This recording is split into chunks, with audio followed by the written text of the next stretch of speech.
दीपावली के अवसर पर दिनांक 3 नवंबर 1999 सुबह का सत्संग। जय गुरुदेव। जय गुरुदेव नाम किसका, जय गुरुदेव नाम किसका। जो महिमा है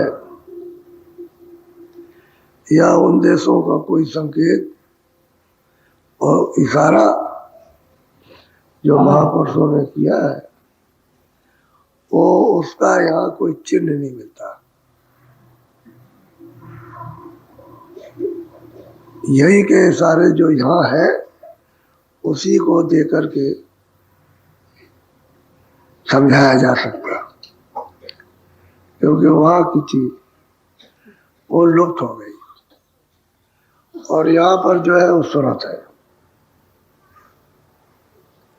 जो वहां से आई है वो तो सूरत है और शरीरों में जज्ब हो गई। बंद होते होते अपना अस्तित्व उसका खत्म हो गया। अपनी पहचान, अपनी जानकारी अपने आप अब वो सूरत नहीं कर सकती है, तो उसका अंश तो यहाँ है लेकिन अंश वो खोलों में लय हो गया। मिट्टी का ढेला मिट्टी में फेंका जाए तो उसी का रूप हो जाता है। ऐसे ही सभी सूरतों का यह हाल हो गया। और ऊपर से जो नीचे उतार के मंडलों में जो सत्पुरुष ने सबको बैठाया, उतना ही उनमें भी रोनी आ गई, उनका भी प्रकाश घट गया, उनका भी उतना ज्ञान नहीं रहा जो सतलोक में था। ऐसे ही और नीचे उतारा तो उनका और प्रकाश कम हो गया। जैसे पार ब्रह्म को 10वें द्वार में बैठाया तो उसका प्रकाश भी कम हो गया, बोल भी कम हो गया, और ज्ञान भी कम है और शक्ति भी कम है। और त्रिकुटी में ब्रह्म को बैठाया, उनका उससे भी कम है, प्रकाश भी कम है, शब्द भी कम है और ज्ञान भी कम है, शक्ति भी कम है। ऐसे ही शहद जल कमल में ईश्वर को, खुदा को बैठा दिया, उनका भी ऐसे। तो ये सब नीचे ऊपर से तो इनमें सब में कमी आ गई, और सुरतें जितने भी आई उनकी और भी कमी हो गई। तो ना के बराबर, क्योंकि नीचे उतार दी गई जड़ता में। तो इनका तो कुछ और सवाल नहीं कि मैं कौन हूं, मैं कहाँ से आई, क्या नहीं। इनको तो अपनी पहचान कुछ है नहीं है। जब जिस समय पर इनको महापुरुष जानकार मिलते हैं और इनमें इच्छा जाग जाती है, तो इसी धार को जो नीचे है उसको उलट दिया, और दरवाजे पर बैठ करके, आंतरिक द्वार है, दोनों आंखों के ऊपर में दरवाजा है, उसमें ले आके बैठा देते और कहते हैं इसमें बैठो और गंदगी को साफ करो, तो जो तुम्हारी धाराएं नीचे सूरत की फैली हो ऊपर से बैठ जाएगी। और तभी तो बार बार ध्यान कराया जाता कि नीचे से उल्टा हो जाए। ऊपर देखो, सामने देखो, ऊपर देखो, एक जगह देखो और दरवाजे को देखो तो इधर से धार मुड़ेगी, तो नीचे को उसका हो गई, ऊपर को होगी, तो धीरे धीरे धीरे धीरे सिमटाओ और निकास होगा। तभी ही दृष्टि का एकाग्र समूह बनेगा। अब इतनी दूर दराज से आए हैं तो इन सब से निकलना बड़ा उसके लिए दुर्लभ है, क्योंकि वो तो महात्मा जब मिले तब तो मतलब यह है कि ये निकले, और अपने आप तो ये कुछ नहीं कर सकते। अब सूरत की ये दशा, और जो बीच में बैठे उनकी यह हालत है, और जो मालिक स्वतंत्र है वो तो अलग है ही, उसके लिए क्या। तो सब एक से अब यही सूरत जब सत्य लोग सत्य देश में, अपने देश में जहाँ से इसका निकास हुआ, यानी आध घर तो वही है, सनातन तो वही है, सत्य देश, सत्य लोग, उसी को सच कहते हैं, तो वही तो सनातन है अपना। तो जब ये वहां पहुंच जाए तो इन सब से जितने भी बैठे हुए हैं सबसे ज्यादा उसका प्रकाश है। जितना सूरत में प्रकाश है, बहुत सूरत में बहुत प्रकाश है। जब ये वहां पहुंचेगी तब, जब तक नहीं पहुंचती है तभी तक ये अल्प है। अल्पज्ञ है, असमर्थ है, और पहुंच जाएंगे तो इसको सब बल, सब समर्था, सब ज्ञान, सब शक्ति, सब कुछ, सब पहचान, आगे पीछे का बोध, सब उसको हो जाएगा। वह इतना ही है ये। इसलिए महापुरुषों की शरण ली जाती है कि भाई हम उनकी शरण में हो जाए, अपना पूजा क्यों लाते, उनके हो जाए, जो जैसा आदेश करें उसी का पालन करें, तो उनके हो जाए। तो सूरज जब उनकी हो जाती है तो मतलब बाहर की क्रिया छूट जाती है, गौरंग हो जाता है, और गौरव होकर के फिर वो अंतर्घाट पर समर्पित करती रहती है। अब इसीलिए दीन होते हैं लोग। दीन का मतलब है कि कुछ नहीं है, दीन से ज्यादा और छोटा कुछ नहीं हो सकता। तो दीन हो जाते हैं, और दीन हो जाते हैं तो समर्पण हो जाते हैं। जो कुछ भी क्रिया करेंगे और वो साफ होती जाएगी। तो मैल रोज का रोज धुलता जाता है, और तुरंत आगे बढ़ती जाती है, धुलता जाता बढ़ती जाती है। अब आप अग्नि जला दीजिए, एक मोटी चीज है, अग्नि जलाइए, उसमें कुछ भी फेंक दीजिए, सब जलते जाए, सब जल जाएगा। कोई चीज फेंकिए आप, उसमें जल जाए। जैसे मान लो लोहा डालिए तो गल जाएगा, सोना डाल दीजिए तो गल जाएगा। अब तो आग का भंडार जब जल गया, कुछ भी फेंको जलता रहेगा। लकड़ी है ये, वो सब जले। इसी तरह से सूरत में प्रकाश है, तो उस पर कुछ भी पर डालो, सब जल जाता है। जितने भी कर्म पाप है, चाहे पुण्य हो, पाप तो होते नहीं है। जो पुण्य करते हैं, दूसरों की सेवा, सब जलते रहते हैं, तो उनसे भी छुटकारा रहता है। पाप तो करना ही नहीं, पुण्य करना। तो पुण्य ये होता है कि दूसरे की सेवा करो, दूसरे को आराम दो, उन पर दे करो ये पुण्य, तो वो साफ होता रहता है, निर्मल होता है। ये होता है सुरतों के, और चढ़ाई में यही होता है। तभी तो सुरतें चढ़ेंगी, और रोज रोज बोझा लगेगा तो जान की ताने जाएगी।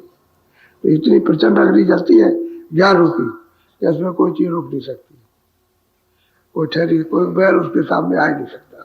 जो भी आएगा सब जल जाएगा। यह है कि दबे हुए, जले हुए गर्म तवे पर पानी को डालो तो सुन्न हो जाएगा, एक लोग उसको ठहर नहीं सकता। तर से मतलब खत्म हो जाएगा। ऐसे ही है कि कोई चीज उस पर डाली है तो साफ जल जाती है, यानी जल जाती है, तुरंत तो उसका राख हो जाएगी, पता ही नहीं चलेगा। तो कल आपको बताया था, ये सूरत दरवाजे पर बैठ के गुहार मार रही है, चिल्ला रही है, तड़पती है, रोती है, चीखती है, और फरियाद करती है कि हमारी सुन लीजिए, हम दीन है, आपके अधीन है, हम दुखी है, निर्बल है, कुछ नहीं जानते, और अदाता दयालु, आप सबको जानते हैं, सब कुछ कर सकते हैं, आपके पास सब कुछ है।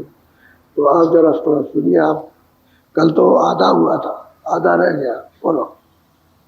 एक काहू सीख मान मन की, तू छोड़ ठान, गोरों की गाते अगम जाने, सब शब्द भेद ले पहचान, तेरी वो दी है अजान, काम क्रोध त्यागिए। अब ये है, अब सबसे बड़ी बात तो यह है कि वह जाने, कुछ नहीं जानती है, और आप समर्थ हैं। हम काम क्रोध में बहते हैं, बह रहे हैं, उसी की धार में बहते रहते हैं। और आप दया कृपा कीजिए कि हमारी सूरत को सब जोड़ के संभाल लीजिए। हम तो आजाद हैं, हमको तो सुध बुध है नहीं कि हमको कहाँ जाना, हमको कहाँ से आना था, कहाँ से आ गए, कुछ नहीं था। आप समर्थ हो, आप जानकार हो, तो हमको इन सब विकारों से हमको आप बचा लीजिए। प्रार्थना करती है कि हम कहीं फंस न जाए, कहीं हम फंस न जाए, फिर तो हमको बचाइए आप, हर वक्त 24 घंटे बचाइए, तब तो हो सकता है। जब ये फरियाद उसकी पुकार है कि हम दुर्बल हैं, कमजोर हैं, अनजान हैं, और भाव नहीं, भक्ति नहीं, सेवा नहीं, कुछ नहीं है, और काम क्रोध लोभ मोह, और मन मेरा चंचल है, और दरवाजे में बैठता नहीं, तो आप समर्थ हैं, दया कर देगा। तो दया की भी वो मांगती है, बोलो।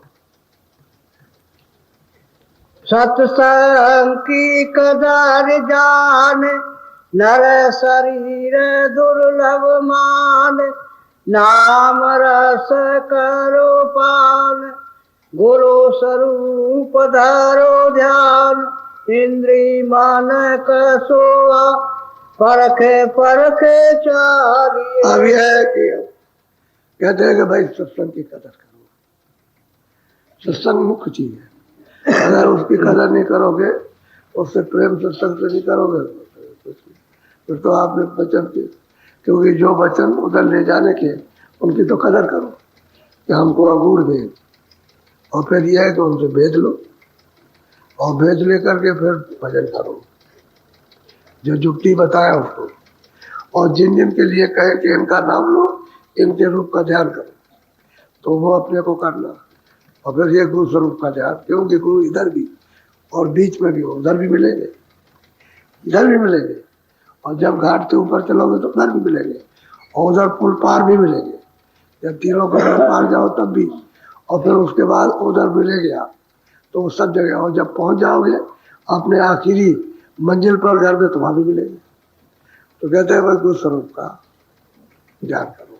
तो पहले तो हमको मालूम नहीं कि कैसे ध्यान होगा, तो बाहर से करो, तो अंदर धसा देंगे। यानी गुरु से प्रेम करोगे, उनको याद करोगे, तुमको याद करेंगे, मोटी बात है।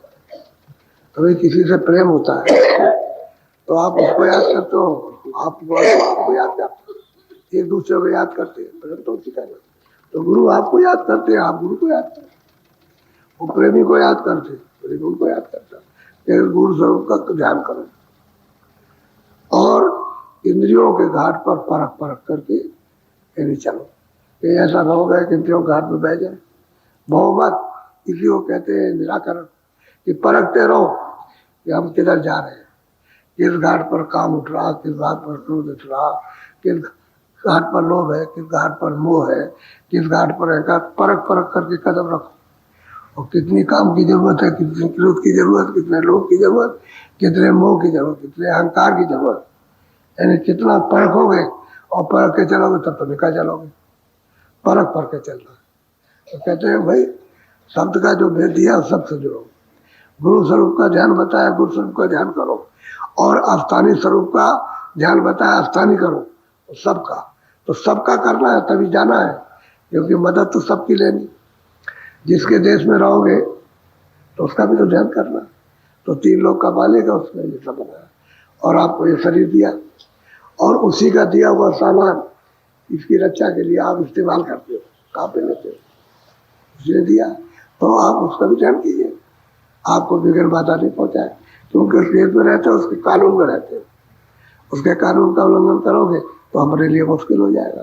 तो जब उसका ध्यान करोगे, नाम लोगे, तो खुश हो जाएगा, तो आपको मतलब जल्दी अपने देश से निकलने का रास्ता दे देगा, बाधा नहीं पहुंचाएगा। इसलिए सबका ध्यान, ईश्वर का भी ध्यान, ब्रह्म का भी ध्यान, पार ब्रह्म का भी ध्यान, और फिर महाकाल पुरुष का भी ध्यान, सबका। और यहाँ जो आते हैं उनका भी ध्यान, क्योंकि उनके बगैर ध्यान के किए हुए वो रास्ता नहीं देंगे, बगैर उससे प्रेम किए हुआ रास्ता नहीं मिलेगा आपको।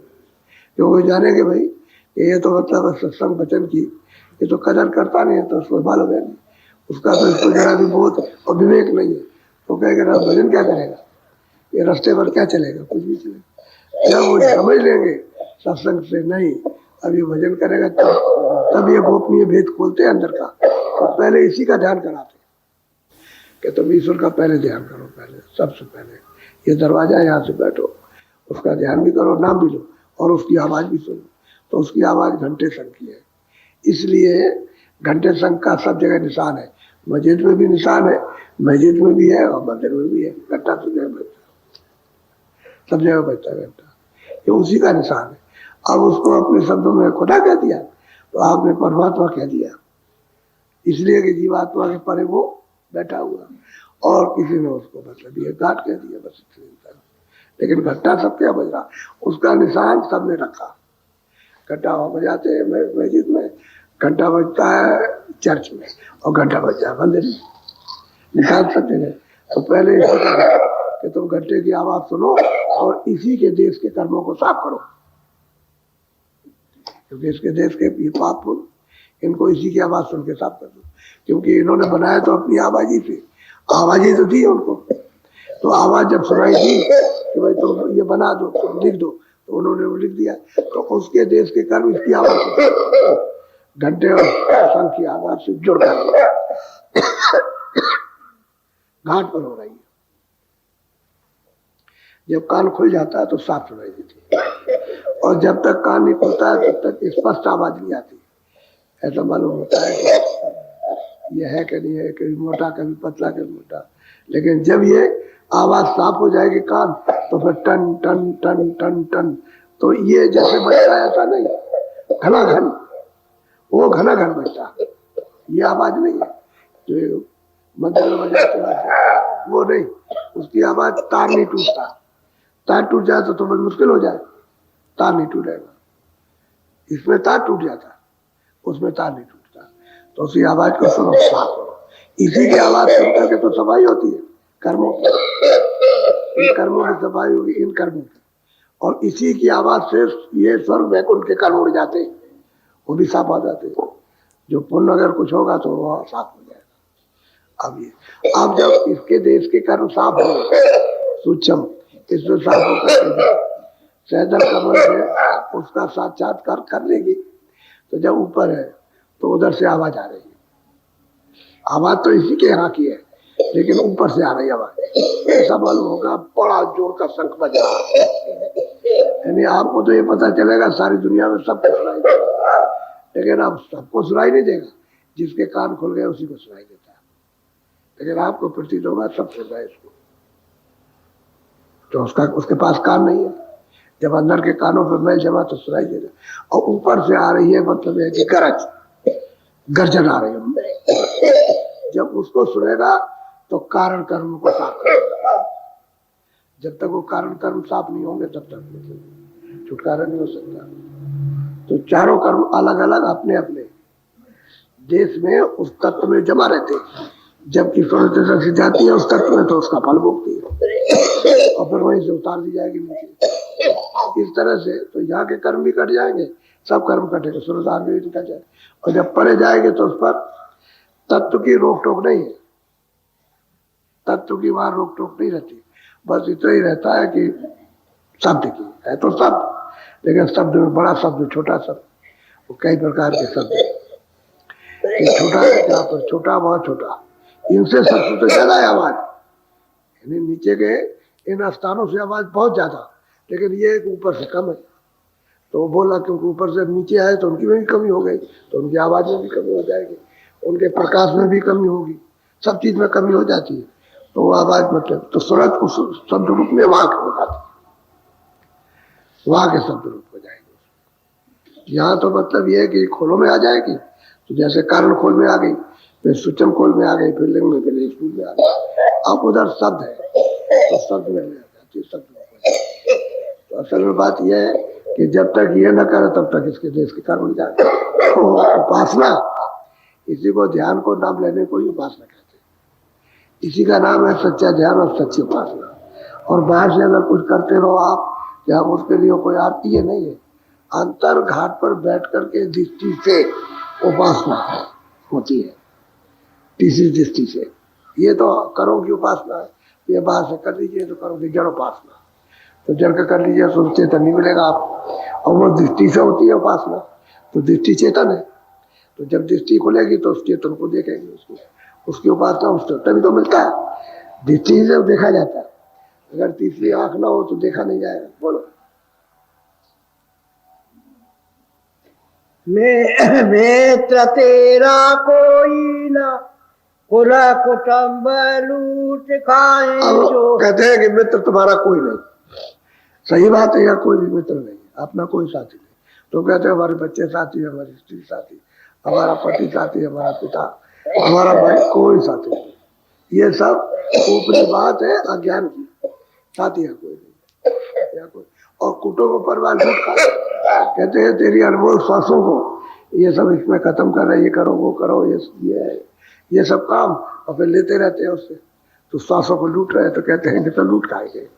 तेरा एक विश्वास किसी अच्छे में, सुमरन ध्यान भजन में नहीं जाएगा, इसी काम में जड़ में जाएगा। और आखिर में जवाब दे देगा, आखिर में तेरा कोई कुछ नहीं करेगा।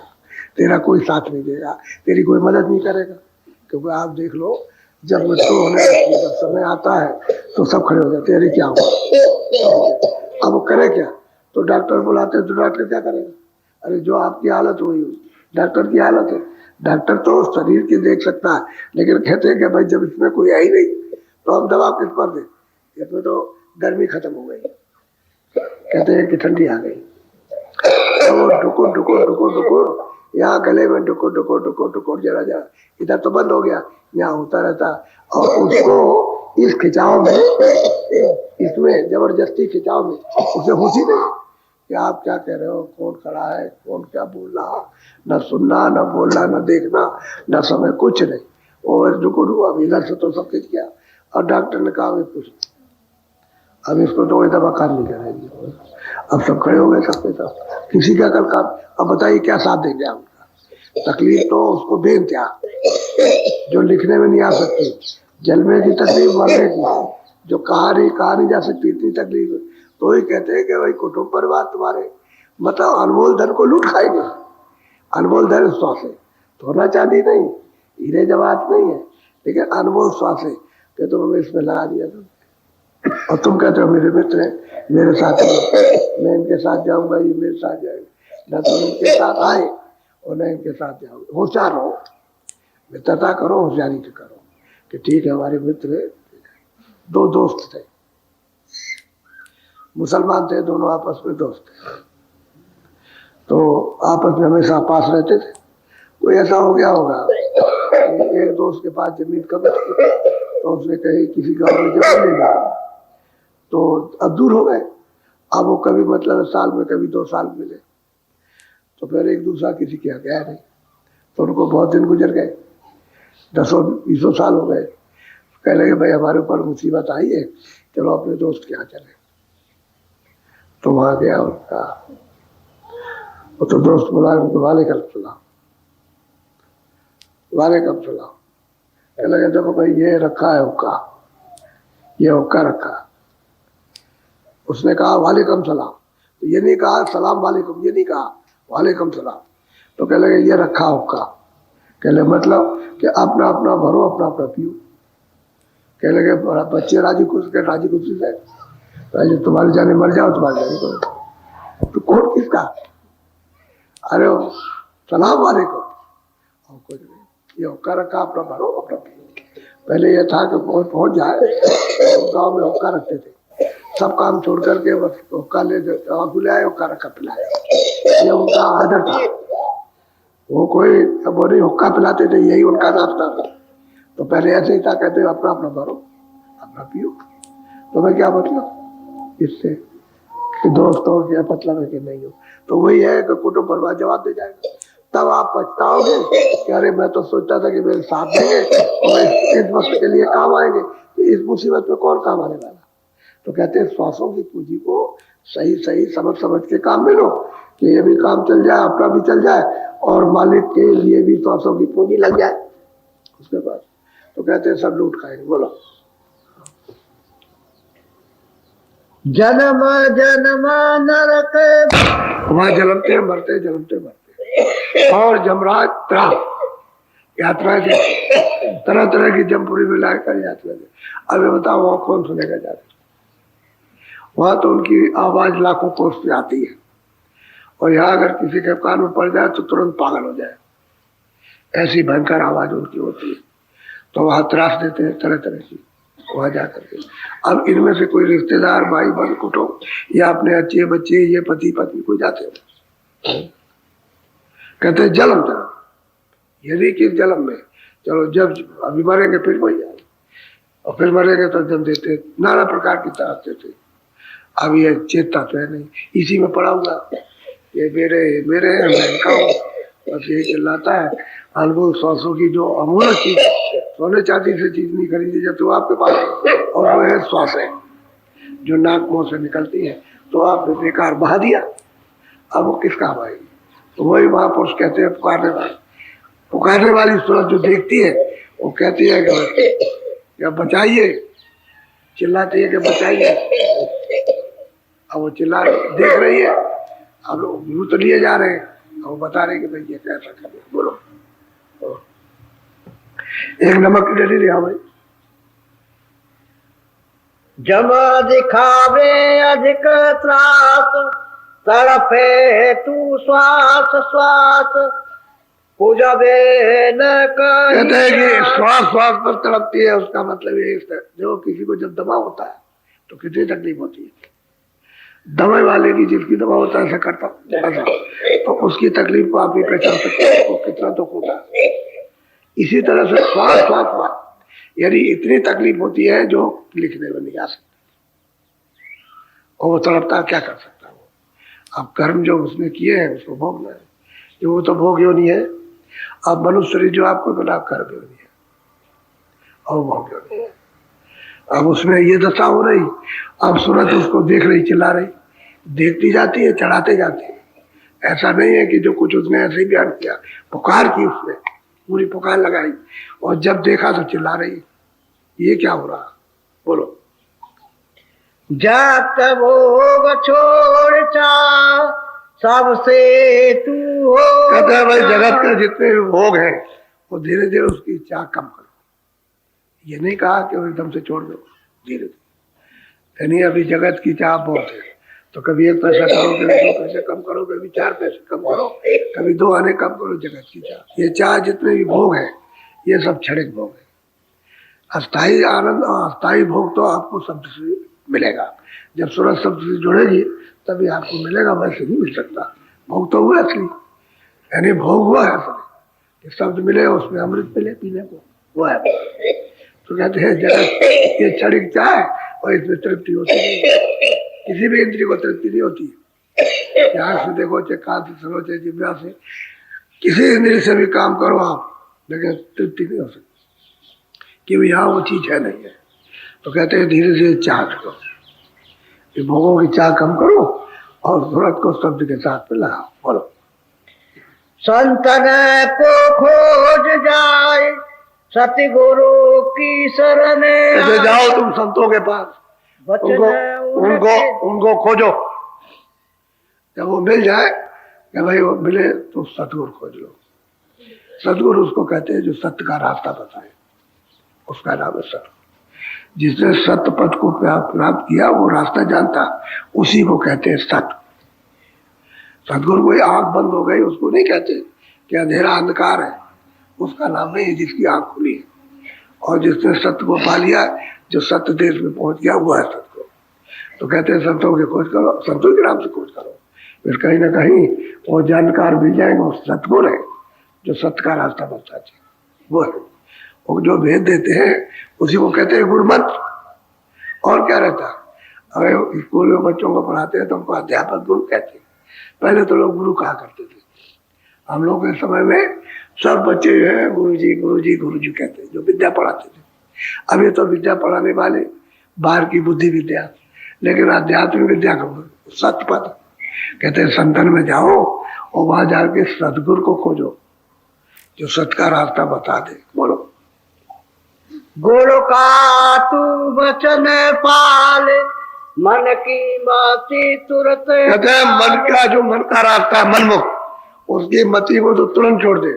और जो गुरुमुखता है गुरु के वचन, कि जिस रास्ते पर आपको ले जाना उसका पालन कर। तो वो क्या कहते हैं, भाई दरवाजे बैठो, ये वचन है और इस तरह से तुम ध्यान करो, ऐसे तुम भजन करो, ऐसे तुम करो, और ऊपर की आवाज को सुनो। मन की दुर्मत और इसको त्याग दो। मन तो बार बार जाता है, इंद्रियों के घाट पे बैठ के भागता है और तरह तरह की मन तो कहता है हमको राजा बना दो। फिर मन कहेगा कुछ नहीं मिला तो सब हमको ले चला रहा है। फिर कहेगा नहीं हमारे पास सोना चांदी हो जाए, मन तो ये खुराफात करता तो हमको ये मिल जाए। ये कहते हैं दुर्मत है, ये कुमत है, ये कोई सुमत नहीं है, ये रास्ता नहीं। कहते पालो वचन, और वो कहे कि वो ये रास्ता है, उसमें बैठ करके भजन करो, ये काम करो और मन के विकारों को छोड़ो। तो धीरे धीरे धीरे धीरे छूट जाते। ऐसा नहीं होता कि कोशिश करने वाला कोशिश कराने वाला न छूटे, छूट जाता है उसका, बोलो। हम गए रमेश के गांव, वहां दिल्ली के पास है, तो लोग कहते थे बड़ा बदमाश गाँव है, बहुत खराब आदमी है। लोग कह रहे भाई चलो ही नहीं होगा, तो ले गए लोगों ने वहाँ सत्संग करना। अब वो इतना प्यार उनको हो गया यहाँ पे, और एक ही बार गया, एक ही बार के प्यार और सत्संग से गांव बदल गया। अब यह है कि जो और चीजें रहती हैं वो धीरे धीरे लगे रहो, धीरे धीरे छूट जाता है, बेकार होता है, छूटता जाता है। लेकिन नहीं, ये मत कहो कि नहीं वो नहीं सुधर सकता, नहीं समझ सकता, ये झूठी बात है। वो जहाँ कहीं भी जाओ लोग सुधर जाते, संभल जाते हैं, अपने आप को समझने लगते हैं कि भाई मेरा काम, असली काम क्या है। और धीरे धीरे सत्संग सुनते रहोगे सब आ जाएगा। सत्संग छूट जाता है तब तो आप मन की दुर्मत में फंस जाओगे, फिर वो विकारों में फंस जाएगा। सत्संग में लगे रहो, तो विकार आने लगा फौरन पहुंच जाओ। सत्संग लोग लो तो तुमको चेतना हो जाएगा, अरे भाई इधर नहीं जाना। और फिर उसके बाद गए, फिर कभी मौका आया, फिर उसमें कहने लगे, फिर भाग आए, अरे भाई वहां गिर रहे तो भाग आए, तो मतलब फिर जाग जाओ। तो जागते रहो, संभलते रहो, जागते रहो। दुर्मत इसी को कहते हैं कि उसकी चाल ढाल दुर्मत से बचो। ऐसे बचना होता है सत्संग में जाकर के। और सत्संग नहीं मिलेगा तो गिर जाएगा, फंस जाएगा, फिर नहीं निकल सकता। तो बहुत विधि विधान से यानी समझा रहे। बोलो। मन मुख का संग जाल, गुरुमुख की यही चाल। कहते हैं कि मनमुख जो होता है, अगर उसका संग आपने कर लिया और उसके जाल में फंस गए तो फंस गए, फिर नहीं निकल सकते। और गुरुमुख की होते हैं कि गुरु को याद, भजन याद कराता, भजन कराता कि भाई तुम आए हो ध्यान करने, तो जो तुमको समय मिल गया है काम काज से, तो तुम ध्यान करोगे और किसी काम में जाओ, ये भजन करो, वो याद कराएगा। यानी गुरु के शब्दों की याद कराएगा, और गुरु ने जो भजन, जो रास्ता बताया उसको कहेगा इसको करो, उससे मदद मिलेगी। लेकिन मनमुख लोग है तो भजन करता नहीं, वो तो संसार के जाल में फंसा, तो आपको उसी तरह से सबक उठा लेगा, बस आप उस जाल में फंस जाओगे। ये है मनमुख, ये गुरुमुख और मनमुख। जो गुरु की आज्ञा का जो पालन करता, वचन सुनता और भजन करता, गुरुमुख। और जो भजन नहीं करता और गुरु के वचनों को नहीं सुनता और समझता है, मनमुख जाल में फंसा पड़ा, उसको शांति संतोष कैसे मिल सकता। अब जंगल में जाते, छोड़ करके जाते हैं तो फकीर होके जाते हैं, तो हमको शांति मिलती है। और आप चारों तरफ से कहते हो महाराज, तो जो देखते हैं कि भाई इसमें तो ये यहाँ आए, उसका तो कारण यही था ना कि हम तो कुछ नहीं रखे थे, कुछ नहीं था। जब सत्संग किया तो 10 आए, 20 आए।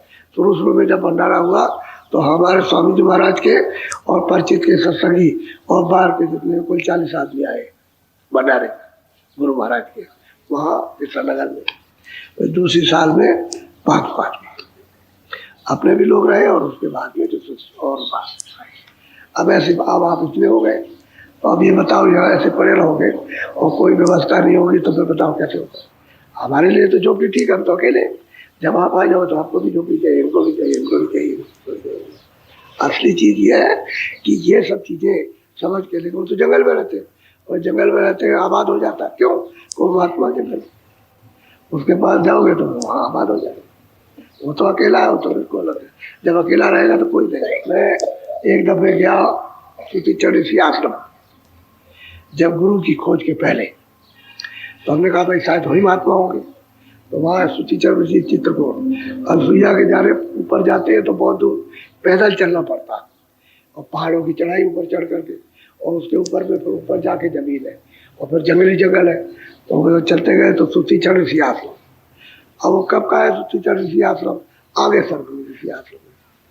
तो वहाँ लोगों ने बताया कि चले जाओ 4, यानी यहाँ से 4 कोस मिलेगा। तो वहाँ गए तो जंगल में इधर उधर पहाड़ियाँ, चारों दूर पहाड़ियाँ, और बीच में मैदान था। तो उसी मैदान में कहे देखिए ये है सुतीचढ़ ऋषि आश्रम। तो जमीन से पानी बह रहा, नीचे से निकल रहा, अपने आप झरना जा रहा और बह के चला जा रहा। एक झोपड़ी बनी थी वहाँ ऊपर, मचान बना था उस पर। तो हमने कहा तो बहुत अच्छा है, बहुत अच्छा है। तो उस समय पर हम फलार करते थे, ये अनाज खाना छोड़ दिया था कि फलार करें। ऊपर झोपड़ी थी और रात को कोई रहता नहीं था। हमने कहा भाई ये तो बहुत अच्छा है। तो कुछ नहीं, जो भी कुछ आया था नाम अपना कुछ लेते रहे, तो बैठे।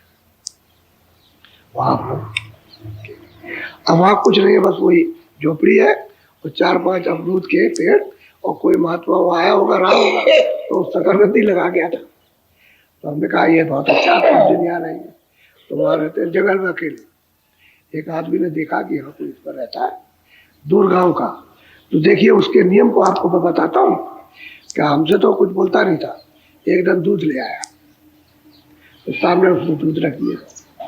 फिर एक दूसरे दिन आया तो एक हांडी ले आया, उसी लोटे से हांडी ले आया, लोटे से उसने दूध डाल दिया। अच्छा, फिर तीसरे दिन आया और 1:05 पर आता था। हमने सूरज की रोशनी नीचे में लगाया कि देखे समझ से आता कि नहीं आता। तो 1:05 पहुंचा, उसके पास तो कोई घड़ी नहीं थी। अब आया उसने टांग दिया, हांडी टांग दी, उसमें दूध डाल दिया और उसको टांग देता था। चला गया, हमसे कभी नहीं बोला, उसने कभी नहीं कहा। कभी हमने अमरूद खा लिया, कभी शकरकंदी निकाल करके, कभी कच्ची खा ली, कभी मतलब है जंगल था वहाँ, तो मतलब लकड़ी ला करके भूंज लिया और उसको कहा। हम 6 महीने रहे अकेले जंगल में। तो सूती चढ़ी थी, वहाँ बना कुछ नहीं, कोई मकान नहीं बना। अगर तो लोग कहने लगे कि अगर वो महात्मा चले नहीं जाते तो यहाँ पर मकान बन जाता, क्योंकि उन महात्मा के आने पर लोग यहाँ आने लगे थे। पहले यहाँ कोई नहीं आता, यहाँ गांव के लोग नहीं आते थे, लेकिन उन महात्मा रहते थे यहाँ। तो फिर वो जब देखा कि लोग आने लगे तो छोड़ के चले गए, पता नहीं कहाँ गए।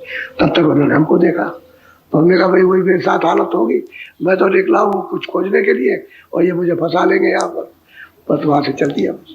तो गुरु की खोज में यानी तरह तरह की दृश्य देखने को मिले, और सब बहुने को मिला। कई महात्माओं का कि भाई वो बड़े बड़े महात्मा, चलो वहाँ चलेंगे, तो वहाँ भंडारे हो रहे हैं। तो ये खोजना पड़ेगा। कहते हैं संतों की शरण जाओ और वहाँ फिर गुरु को खोजो, उनकी तलाश करो तो मिल जाएगा। खोजना तो पड़ेगा, बगैर खोजे नहीं होगा। चाहे वो खोजो तो आपको मिल जाए, रास्ते में मिल जाए, और अगर आप खोजो तो आपको बुला ले। खोजोगे तो उनको मालूम है कि कौन मेरी खोज कर रहा है, उनको पता है। कहीं भी रहेंगे, किसी जगह भी रहेंगे, उनको पता है कि मेरी खोज में कौन है। वो कोई ना कोई रास्ता बना देगा और आपको वहीं पहुंचा देगा और वहीं से फिर मिला देगा। ये मुझे अपना अनुभव पूरा विश्वास है मुझको कि अगर खोजोगे तो मिल जाएगा। जैसे मुझको मिला वैसे औरों को भी मिल जाएगा। बोलो। सूरत नैना समाल तिलय आकाश फाल। अब ये कहते हैं कि भाई दरवाजे पर बैठो, तो कहते हैं कि अपनी दृष्टि को यदि संभाल करके एकाग्र कर दे। दृष्टि नहीं तो कहते हैं वो क्या मिलेगा, तिल मिलेगा, छोटा सा तिल मिलेगा आकाश में। तो वही है निशान दरवाजे का। क्योंकि अगर उस निशान पर आप दृष्टि को जमा के रखोगे तो कहते हैं कि दृष्टि को संभाल के रखो, संभाल के ठहरा के। अब उस समय की भाषा है कि संभाल के रखो, ठहरा के रखो। दृष्टि हिलोटिले नहीं तो तिल खुल जाएगा, वो तिल फट जाएगा, ऐसे हो जाएगा, इस तरह से खुल जाएगा। जब दरवाजा खुलेगा तभी तो आपको कुछ दिखाई देगा, तभी तो मिलेगा। और आकाश ऐसे रहेगा, आप आकाश के अंदर ऐसे घूमते रहोगे ऐसे, तो फिर अंधेरा रहेगा और उसमें कुछ मालूम नहीं रहेगा। इसलिए कहते हैं दृष्टि को संभाल के तिल पर देखो, यानी तिल पर दृष्टि को जमाओ तो दरवाजा हो जाएगा। दरवाजे के अनुसार ही है वो, ये दरवाजा यहाँ है, वो जरा सा बोलो। मेरे को ज्योति जमाल द्वारे धासे बांकना। कहते फिर क्या देखो, कहते ज्योत जल रही है, 3 लोक की ज्योत है, उसी को कहते हैं 3 लोक का नाथ। नहीं इसी को परमात्मा कहो, खुदा कहो, ईश्वर कहो। संतों के यहाँ कहते हैं कि भाई ये निरंजन है, नाम इनका ये, और ये ज्योति स्वरूप में बैठे हुए, इसलिए तो ज्योति स्वरूप का ही उनका आकार है, दूसरा आकार नहीं हो सकता। मंदिर में वही आकार बनाते, इनका आकार अलग है और ब्रह्म का आकार अलग है, और पार ब्रह्म का अलग निशान है। समझ के सबका अलग अलग है, इनका यही रहेगा, दूसरा निशान कहीं नहीं, ये दूसरा आकार। अब इसमें ये किसी ने तो साक्षात्कार कर लिया और किसी ने उसकी झलक देखी, तो झलक ही में कुर्बान हो गया। कहते हैं कि इसकी ज्योति देखने से बड़ा मामूली ज्योति तो नहीं है, जो 3 लोग का मालिक है उसकी ज्योति कम नहीं। कितना उसमें प्रकाश है और कितनी उसमें किरणें हैं, क्या क्या जुदा जुदा तीनों लोगों का अलग अलग ये काम दे रही, वो तो वहां दिखाई देता है कि ये किरणें इस लोक का काम देती है, किरणें इस लोक का काम देती है, ये स्वर्ग का वैकुंठ का काम, ये इसका काम, ये मृतलोक का काम दे रही, अलग अलग है, धाराएं हैं उनकी। इसलिए वो कहते हैं ज्योति स्वरूप बड़ी धाराएं गिनने में नहीं आ सकती। तो ये कहते हैं कि वो दिखाई देते, जब वो देखोगे तब आप ऊपर रास्ते में धसोगे तो कहते हैं बंक डाल का टेढ़ा रास्ता है। तो जब तिल पर जमाओगे तभी तो अंदर धसोगे, तिल खुलेगा तब तो आँख खुलेगी, और तिल नहीं खुलेगा तो आँख आपकी बंद, तीसरी आँख बंद रहेगी। तो कहते हैं दृष्टि को संभाल के तिल पर जमा करके रखो तब ये काम बंद। बोलो। सोन शेखर चंद्र पेख दसमा द्वार से कहते हैं कि भाई सुन चढ़ जाओ 10वें द्वार। तो 10वें द्वार में जो बैठे हुए कहते हैं कि अब ये वंकराल के रास्ते में जाओगे तो ऊपर ब्रह्म में जाएगा, उनका साक्षात्कार। ऊपर में जाओगे सुन की तरफ तो फिर उसको देखो, देखना कहते देखना कि चलो वहां देखो चल के, वो 10वां द्वार है, उसी को पार ब्रह्म कहते हैं। मुसलमान इनको अल्लाह कहते हैं, और त्रिकुटी में जो बैठे हुए उनको कहते हैं रब, और सैदल कर में बैठे उनको खुदा कहते हैं। अपने यहाँ उनको परमात्मा कहते हैं हिंदी भाषा में, और वो खुदा कहते हैं, और ऊपर वाले को रब कहते हैं, आप ब्रह्म कहते हो। वही इतना ही अंतर है, शब्दों का अंतर है, बात तो एक ही है। और वो कहते हैं कि रब है, वही कहता है आप कहते हैं। तो कहते नहीं मुसलमान की रब की कसम और रब की और रब ये कहते, तो उनको तो पता नहीं किसी की कसम खाओ उससे क्या होने वाला, कुछ नहीं। ऊपर में जाओ तो 10वां द्वार कहते वहां चलो, उस पे को देखो चल के अपनी आँख। बोलो। सरबर में मुक्ति लेख किंगरी धोन सुने विशेष। वो सरवर है बहुत बड़ा तालाब, उसी को मानसरोवर कहते हैं। कहते हैं कि अगर तुझे उस मुक्ति का भेद जानना है तो पहले स्नान कर सरवर में। और वहाँ कौन रहते हैं, वो कहते हैं गोस्वामी कि तीर तीर देवों के मंदिर, यानी किनारे किनारे जैसे देवता लोग बसते हैं उसके, तो कितना बड़ा वो तो सरवर है। सरवर कहते हैं तालाब, कहते हैं तू वहां चल पेक देख और उसमें स्नान कर, वहां नहा। जब वो नहाएगा तभी तेरा हंस रूप निकलेगा, और हंस रूप होगा तो मोती चुमेगा। यह है उसका प्रमाण ही है कि जैसे हंस रूप हुआ उसका तो मोती चुमेगा, मोती चुमता है। तो चलो वहाँ सरवर को, वहाँ उसमें स्नान करो, देख वहाँ कौन कौन रहता है वहाँ सरवर के किनारे किनारे। वो तो सरवर कितना बड़ा, वो तो ये आपके ईश्वर का 3 लोक नहीं है इतना बड़ा, और ना इस ऊपर ब्रह्म का इतना लोक बड़ा, वो तो इतना बड़ा तालाब है, उसको मानसरोवर कहते हैं। लेकिन प्रमाण संतों ने इतना दिया है कि जो अमृतसर में जो तालाब है उसका एक उन्होंने कहीं कहीं किसी किसी महात्मा ने उनका बताया कि मतलब ऐसा। लेकिन ये तो बाहर का है, वो तो बहुत बड़ा। उसके सामने 3 लोग क्या चीज है, उस सरवर के सामने कहते वहां चल और वहां स्नान करो, फिर देख तो क्या तेरा हंस रूप निकलेगा और मोती चुंगा। बोलो। मासो नयंद घोर घाट गम सुगम। अब वो कहते हैं कि भाई माँ तुम ऊपर में, जैसे ही 10वें द्वार में उसका पारब्रह्म का दर्शन हुआ उसका, तो आगे जाए वो तो मतलब ये है कि उसका उसके बाद में नका उसका, तब जाके कहते हैं महासम का, कहते हैं अंधघोर है वो मैदानी, इतना खरबों योजन लंबा इतना मैदान है उसमें कि कहते कुछ नहीं दिखाई देता। कुछ का मतलब इतना प्रकाश है कि सूरज की आंख बिल्कुल एकदम से उसमें बंद, उसको बर्दाश्त नहीं कर सकती। तभी तो उसको प्रयाग में स्नान करना।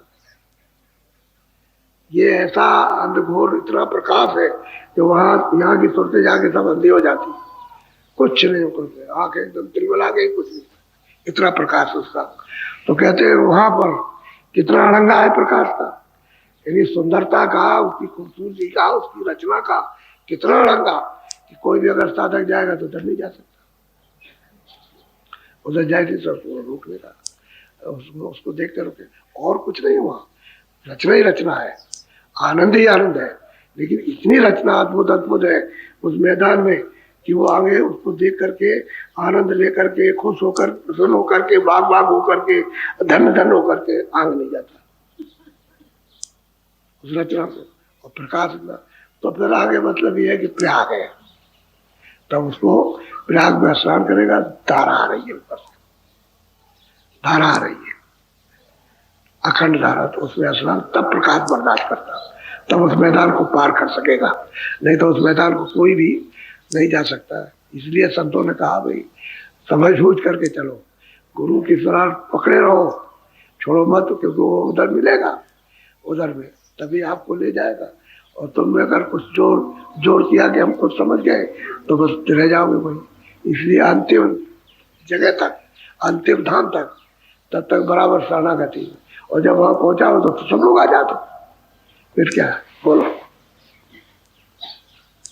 सूरत जाकी न पोड़ सतगुरु संग चाली दो। हम कहते हैं इस मैदान में, यानी इस रचना में कहते हैं कि सूरत को खूब पौड़ मजबूत कर लिया कि उसको देख सके, उसको सहन सके। शब्द भी बहुत है, शब्द भी नीचे से बहुत ज्यादा, तो वो भी बर्दाश्त होगा, शब्द भी बर्दाश्त नहीं, प्रकाश भी बर्दाश्त नहीं।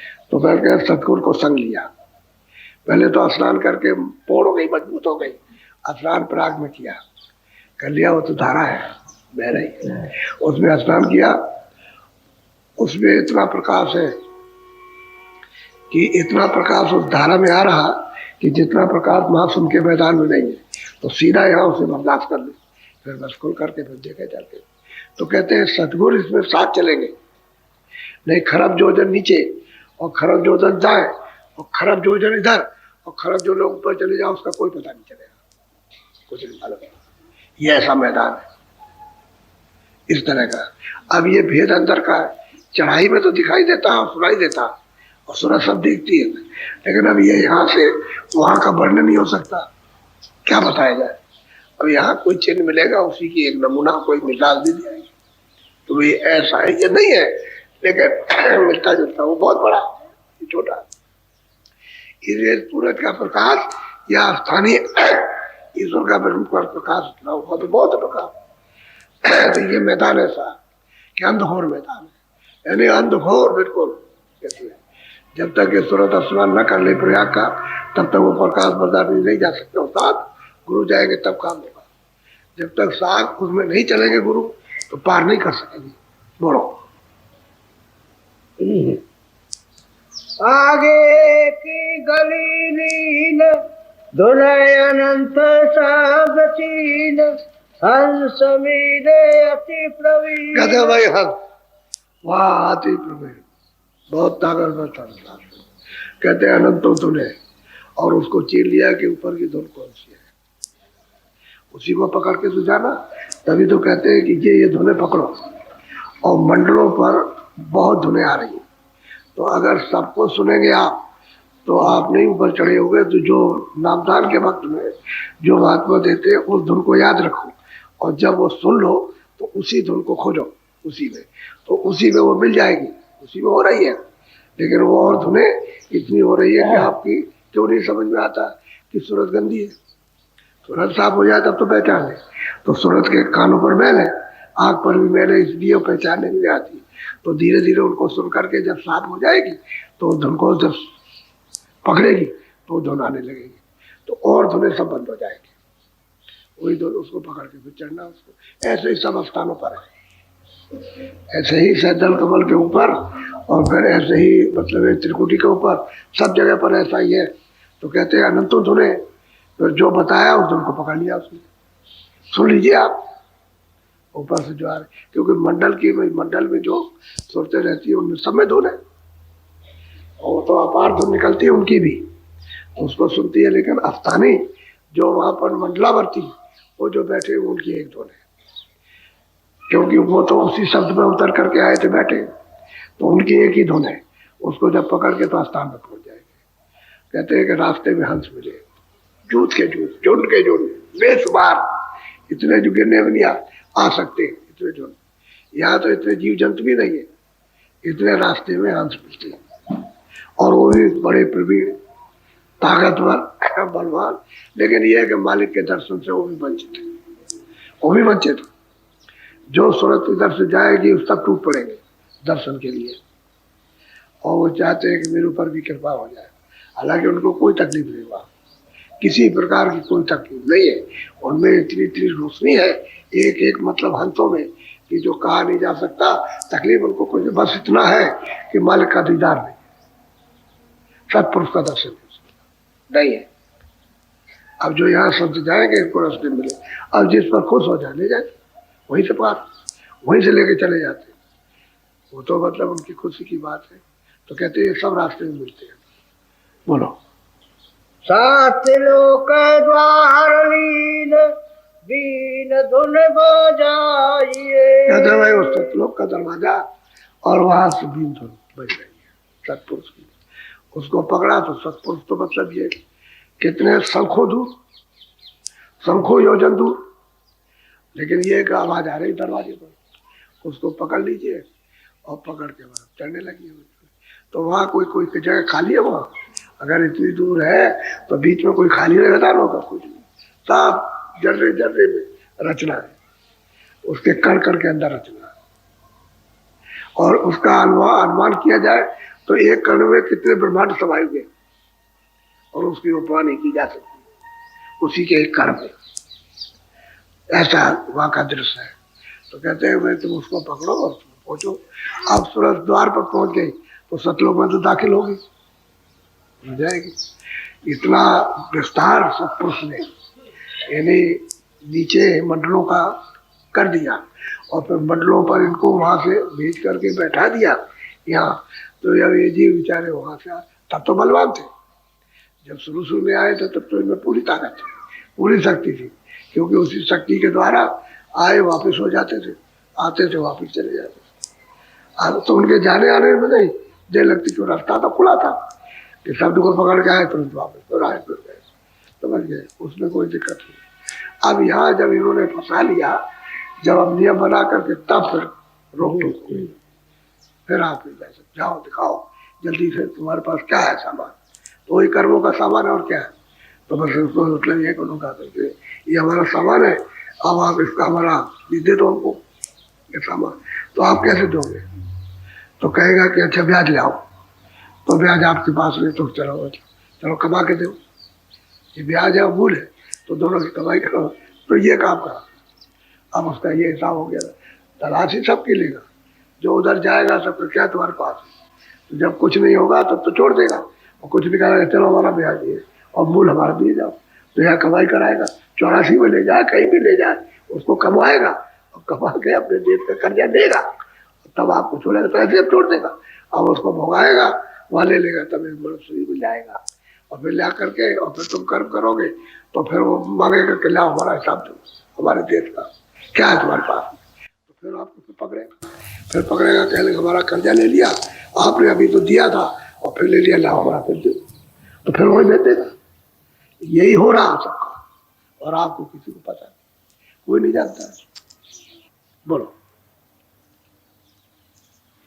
वहां से फिर चली धपार, अलख लोक जानिहार, अलख पुरुष दर्श पार, अचरज उजार किया जाई, धुन अपाधार न जाइए। अब कहते हैं भाई सब लोग तो पहुंच गए, लेकिन वहां स्वतंत्रता है, यानी कोई भी ऊपर जा सकता। तो अलग लोग में गए, अलग वहां सब देखा, सब कुछ जाना हुआ। फिर आगम लोग में गई, आ गया नाम जान, उसी को गोस्वामी महाराज में जाके उसी समुद्र में तो वहां पहुंच गए। तो एक अनिया अनामा आगे सच्चिदानंद प्रभु धाम एक ही था। गोस्वामी जी महाराज रामायण में कहते हैं वो एक ही था, पहले कोई नहीं था, पहले वही था। यहाँ कुछ भी नहीं था, न सतलोक था, न ये सब कुछ था, न अलग लोग था, न आगम लोग था, बस वही एक था, एक अनिया अनामा, और कुछ भी नहीं था। वो तो आप गिरा, अब रामायण का भेद नहीं जानो तो उसके लिए कोई क्या करेगा। वो तो भाई महापुरुषों की बात उनकी बनाई है, तो उन्होंने, यहाँ का तो कोई हाल लिखा नहीं है। वो तो जंगल पर्वत बड़े बड़े वन उपवन, वो तो ऊपर के लिखे। अब उसकी छाया है तो इसमें भटकते रहो आप छाया में, ये तो उसकी ऊपर की छाया है। ये जो भी मसाला है आपको दिखाई देता, ये सब उसकी छाया। कोई और पेड़ पालो, आकाश जमीन ये वो, कोई सामान है ये बना, आदमी ये सब, उसकी ये छाया, तो छाया में फंसे रह जाएंगे आप। लेकिन उधर कुछ और है इधर, तो छाया के लिए दीवाने हो पागल। तो कहते हैं भाई फिर वो जा करके फिर वो आरामी पात्र पहुंचे, फिर पहुंच गए। अब वो प्रेमी गुरु महाराज लिए जा रहे हैं और ले जाकर उन्होंने पहुंचाया, तो यहाँ से उठा करके ले गए। अब जब वहां पहुंच गया तो यहाँ आने और जाने में क्या देर लगती, छिन आओ छिन जाओ, छिन आओ छिन आओ छिन जाओ। छिन कहते हैं सबसे छोटा समय, उसी में जाते और आते जाते। तो अब इन भेद को महात्माओं को कौन जान सकता है? कोई जाने किसी पास बुद्धि है? अरे किसी के पास में अकल है तो आप बाहर की चीज जानते हो, उसको नहीं जानते। इसलिए कहते हैं तुम सत्संग में दाखिल हो, प्रवेश हो जाओ, बचनों को सुनो, तब महात्माओं की फिर कदर होगी कि भाई किसको हमको खोजना है, किसकी हमको तलाश करनी है, तो आप उसकी खोज तलाश उसके पास जाओ तो वो बता देगा रास्ता। फिर मदद तो वो सब करेगा, लेकिन आपको बताएगा भाई ऐसे ऐसे धीरे, ऐसे ऐसे चलो, ऐसे तो उसके निकलने का साधन बताएगा। जबरदस्ती निकालोगे ना तो अभी रो पड़ोगे, चिल्लाओगे, कह रहे हमको कहाँ खींच रहे हो, क्या कर रहे हो। वो नहीं, धीरे धीरे तुम अपनी इच्छा से निकलो, समझ गए, वो जो नहीं लगाएगा तो तुमको इधर कुछ नहीं है, चलो निकलो और इधर चलो, इधर तुमको रस मिलेगा। तो समझाते समझाते समझाते तब आकर, तब जब उसको रस मिलने लगता है तब अपने आप मिलने लगता है हमको तो बहुत ठीक है, ये तो कुछ नहीं था, वही सब कुछ है। तो प्रेमी जन मुड़ जाता है, फिर साधन लगता, तब चढ़ाई होती है। इसको पकड़े रहोगे ऐसे कि छूट रह जाए के, तो वो तब तक बाधक है। और जब इसको खोल दोगे तो बंदर क्यों फंस जाता है? हांडी का मुंह छोटा करो, छोटा, और उसको जमीन में गाड़ दो, उसके सामने चने डाल दो उसी में, और हांडी को बांध दो, तो आएगा तो अपना हाथ तो ऐसे डाल देगा और फिर ऐसे पकड़ेगा तो ऐसे मुट्ठी करेगा, ये मुट्ठी फैल गई। अब वो आ रहा पकड़ने वाला मदारी, तो चिल्ला रहा चे चे चे चे, अब मुट्ठी खींचता है तो मुट्ठी तो फैली हुई है। अगर चना छोड़ दे वो तो यहाँ तो सावधान निकाल के चला जाए, तो लोग बस चना निकल छोड़ता है, बस यही पकड़ है। तो लोग के बाद इसको पकड़े हुए हो, इसलिए इसको नहीं छोड़ते हो। तो महात्मा धीरे धीरे धीरे धीरे बता बता के सुना सुना के छुड़ा दे, ये काम। तो वो तो एक बार की एकाएक किसी के समझ में आ ही नहीं सकता, कुछ समय कुछ काल करिए सत्संगा, तब वो मोह ब्रह्म होगा, तब ये मोह ब्रह्म होगा, नहीं तो ये तो भ्रम है, और भ्रम में तो फंसे ही हो, एक दो भ्रम। अच्छा बोलो जय गुरुदेव, जय गुरुदेव। अच्छा आप थोड़ा सा भजन बैठ जाओ, ऊंचा सुना करो, ऊंचा कान लगा के मन को और चित्त को साथ लेकर के ऊपर को सुनो, तो अंदर के कान से ठीक सुनाई देता है। जितना ऊंचा सुनोगे उतना ही साफ सुनाई देगा, और जितना ही तुम नीचे गुम होके बैठे रहोगे तो बैठ जाओ भजन पर।